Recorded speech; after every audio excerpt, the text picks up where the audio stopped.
Good morning class. बच्चों, कल हमने चैप्टर नंबर 6 पढ़ा था। उसके कुछ भागों को हमने देखा। आगे के भाग को आज हम देखेंगे। विपत्ति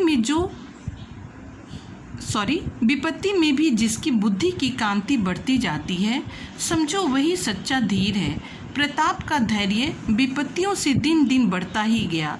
जैसे जैसे उनकी उलझनें जटिल होती गईं, वैसे वैसे उनके धैर्य की जड़ मजबूत पड़ती गई। विपत्ति ही धैर्य रूपी वृक्ष की खाद है, वही धैर्य की कसौटी है।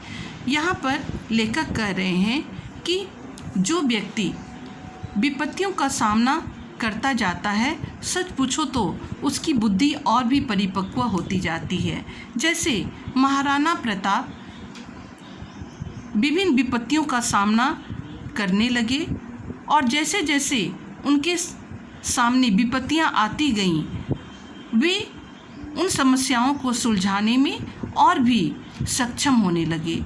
तो उनकी पकड़ समस्याओं पर और भी मजबूत होती गई और वे और भी धैर्यवान व्यक्ति बनने लगे। तो इस प्रकार से हम कह सकते हैं कि समस्याएं धैर्यवान व्यक्तियों के जीवन में एक खाद का काम करती है और वही धैर्य फिर उनके लिए एक चुनौती भी बन जाती है। वे समस्याएं उनके लिए एक चुनौती बन करके आती हैं और जितनी धीरता के साथ वे इन चुनौतियों का सामना करते हैं, वे और भी ज़्यादा परिपक्व होते जाते हैं। गुसाई जी के अनुसार कहा गया है कि धीरज धर्म मित्र अरु नारी, आपत्काल परखिए चारी। अगर आप धैर्यवान व्यक्ति को, धर्म को, मित्र को और नारी को परखना चाहते हैं तो उसके लिए विपत्ति काल का समय सबसे सही होता है। यानी विपत्ति काल के समय में ही एक धैर्यवान व्यक्ति धर्म, मित्र और नारी की पहचान आप कर सकते हैं।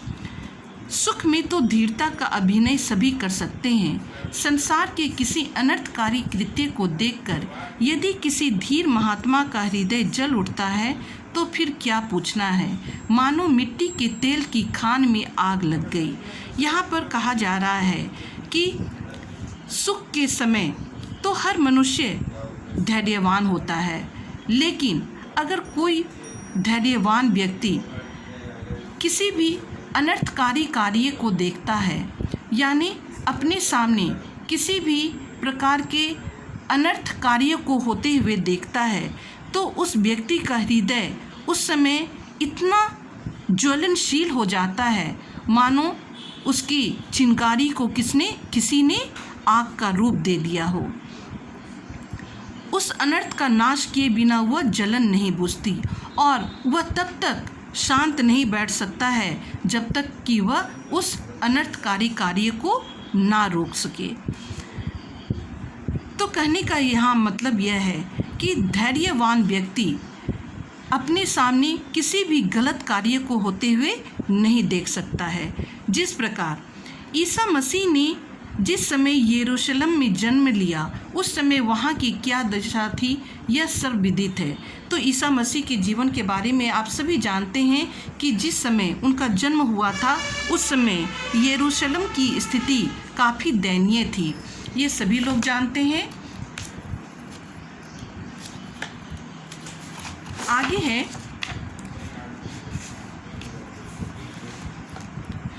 उस समय वहाँ चारों ओर अधर्म फैल रहा था, चारों ओर अनर्थ और अविद्या का प्राबल्य था। सज्जन कष्ट में पड़े हुए थे, दुर्जनों की उन्नति हो रही थी। इस अंधेर को देखकर उस महात्मा का जी जल उठा, उसे यह सब असह्य होने लगा। बस फिर क्या था, उस धीर ने इस अधर्म चक्र की गति को उलटने की ठान ली, इस गति को फेरना शुरू कर दिया। तो यहाँ ईसा मसीह के बारे में बताया जा रहा है कि जिस समय उनका जन्म हुआ, उस समय यरूशलेम की स्थिति काफ़ी दयनीय थी और चारों ओर अनर्थ ही अनर्थ हो रहा था। यानी चारों ओर हिंसा ही हिंसा हो रही थी। सज्जन कष्ट में पड़े हुए थे और जो सीधे साधे व्यक्ति थे वे उनके शिकार बनते जा रहे थे और दुर्जनों की उन्नति दिन पर दिन बढ़ती ही जा रही थी। इसे सहना सज्जन व्यक्तियों के लिए असह्य हो गया था, लेकिन वे चाह कर भी कुछ नहीं कर पा रहे थे। ऐसे समय में ईसा मसीह का जन्म एक प्रकार से यह समझिए कि उनके लिए एक चिंगारी का रूप लेकर के आई और इस गति को फेरना शुरू कर दिया। इसी कारण ईसा के अनेक विरोधी खड़े हो गए और उन्होंने इसका विरोध करना शुरू किया और इस कारण ईसा के काफ़ी विरोधी भी हुए। उन लोगों ने चाहा कि पाप चक्र की गति न रुकने पाए, यानी जो दुर्जन व्यक्ति थे वे नहीं चाहते थे कि उनकी यह गति, पाप करने की गति जो है रुक जाए। वे सज्जन व्यक्तियों पर अनेक प्रकार से अनर्थ कर रहे थे।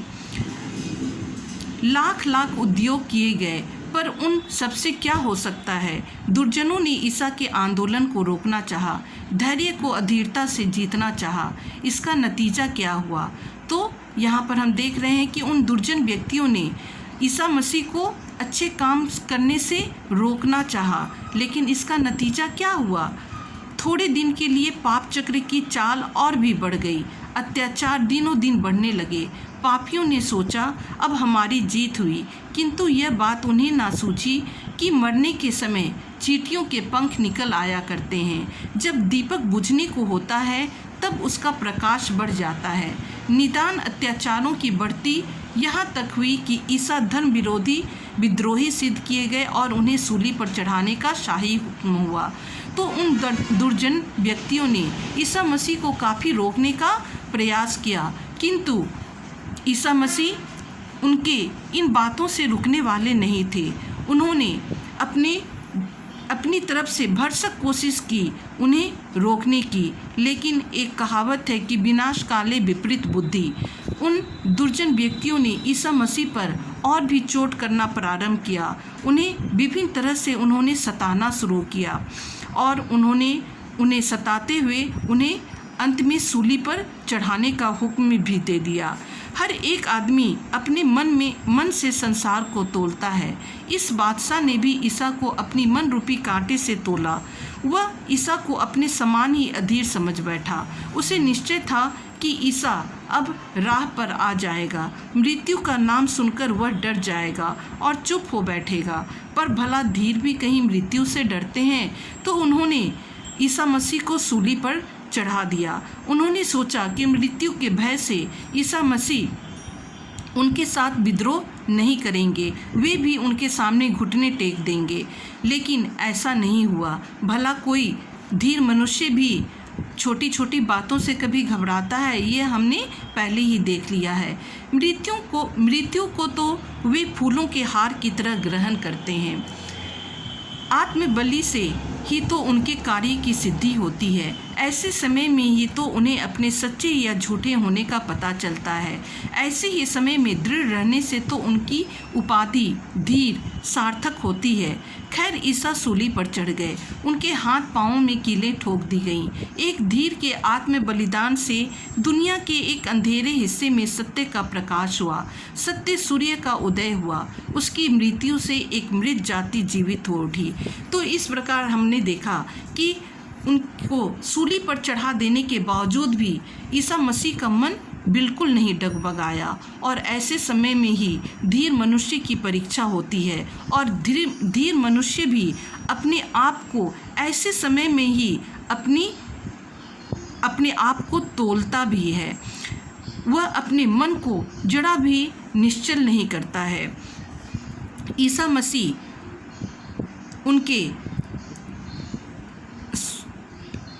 उनके द्वारा किए गए विद्रोह और सूली पर चढ़ाए जाने के बाद भी जरा सा भी डगमगाए नहीं।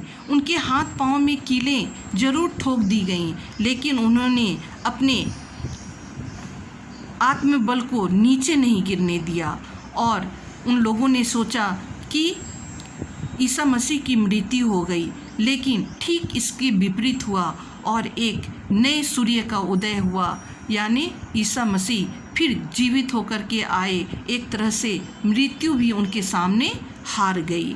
उन्होंने भरसक यही कोशिश की कि ईसा मसीह को किसी प्रकार से दबा दिया जाए, लेकिन वे ऐसा नहीं कर पाए और एक नए सूर्य की तरह चमकते हुए ईसा मसीह फिर इस पृथ्वी पर आए और संसार के इतिहास में धीरों के एक नहीं लाखों उदाहरण पाए जाते हैं। इस प्रकार से हमने यहाँ पर तो ईसा मसीह का उदाहरण देखा और पिछले भाग में और भी हम लोगों ने कई महापुरुषों के उदाहरण देखे।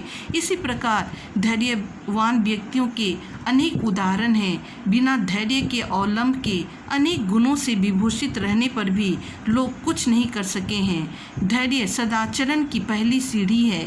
बिना धैर्य के कोई भी सदाचार की उन्नति की सीढ़ी पर नहीं चढ़ सकता। तो यहाँ पर कहा जा रहा है कि धैर्य किसी भी मनुष्य को आगे बढ़ने में वह सहायक होता है और वही धैर्य मनुष्यों का एक तरह से गहना होता है कि वह अपने साथ साथ कितनी धीरता का पालन कर सकता है। धैर्य सदाचरण की पहली सीढ़ी है, यानी किसी भी मजबूत इरादे वाले व्यक्ति के लिए धैर्य ही उसकी सबसे पहली सीढ़ी मानी गई है। बिना धैर्य के कोई भी व्यक्ति उन्नति के पथ पर नहीं चढ़ सकता है। जो व्यक्ति अधीर होते हैं वे जीवन में कुछ भी करने के लायक नहीं होते। जैसे कहा ही गया है कि अधीर लोगों का रंग तो बरसाती बादलों की तरह पल पल में बदलता रहता है। राई सा दुख उन्हें पहाड़ सा प्रतीत होता है, उसे वे सह नहीं सकते और उसके कारण उन्हें अनेक बीमारियां घेर लेती हैं। यहाँ कहने का मतलब यह है कि जो अधीर व्यक्ति होते हैं छोटी छोटी बातों पर घबरा जाते हैं और तुरंत अपना रंग बदलने लगते हैं। सुख में वे काफ़ी धीरता का पालन करते हैं, लेकिन जैसे ही छोटी सी भी समस्या उनके सामने आ जाती है तो उसे वे राई का पहाड़ बना देते हैं, यानी छोटे से दुख को भी वह सह नहीं पाते हैं और ऐसे व्यक्तियों को ही अनेक तरह की बीमारियां भी पकड़ लेती हैं। तो ऐसे व्यक्ति धैर्यवान व्यक्ति कहलाने के लायक भी नहीं हैं। जीवन में अनेक आपत्तियां आती ही हैं। धैर्यपूर्वक उन्हें सहन किए बिना जीवन में काम नहीं चल सकता। बिना धीर हुए कोई संसार समर को नहीं जीत सकता, कोई संसार की या अपनी उन्नति नहीं कर सकता। निष्कर्ष यह है कि जो धीर नहीं वह कुछ कर ही नहीं सकता। इसलिए संसार में यदि कुछ पाने की इच्छा है तो धीर बनो। तो यहाँ पर कहा जा रहा है कि जीवन में अनेक प्रकार के सुख दुख आते रहते हैं।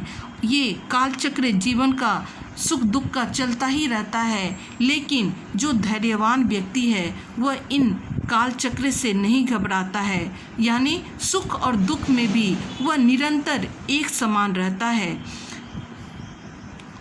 और जो हमेशा एक समान रहता है, सच पूछो तो वही व्यक्ति जीवन में उन्नति भी कर पाता है। इसलिए अगर जीवन में अगर कुछ करना है तो या आगे बढ़ना है तो अपने मजबूत इरादों के साथ हमें आगे बढ़ना पड़ेगा और हमें सुख और दुख दोनों डगर में हमें एक समान अपने मन को स्थिर रखना होगा, यानी अपनी मर्यादाओं की सीमा को हमें नहीं लांघना होगा। तो यही धैर्यवान व्यक्ति के लक्षण हैं। तो इस निबंध को आपने पढ़ा और इस निबंध से आपने धीरज धारण करने वाले व्यक्तियों के बारे में कई उदाहरण देखा। तो हमें भी एक धैर्यवान व्यक्ति बनना चाहिए। Thank you class.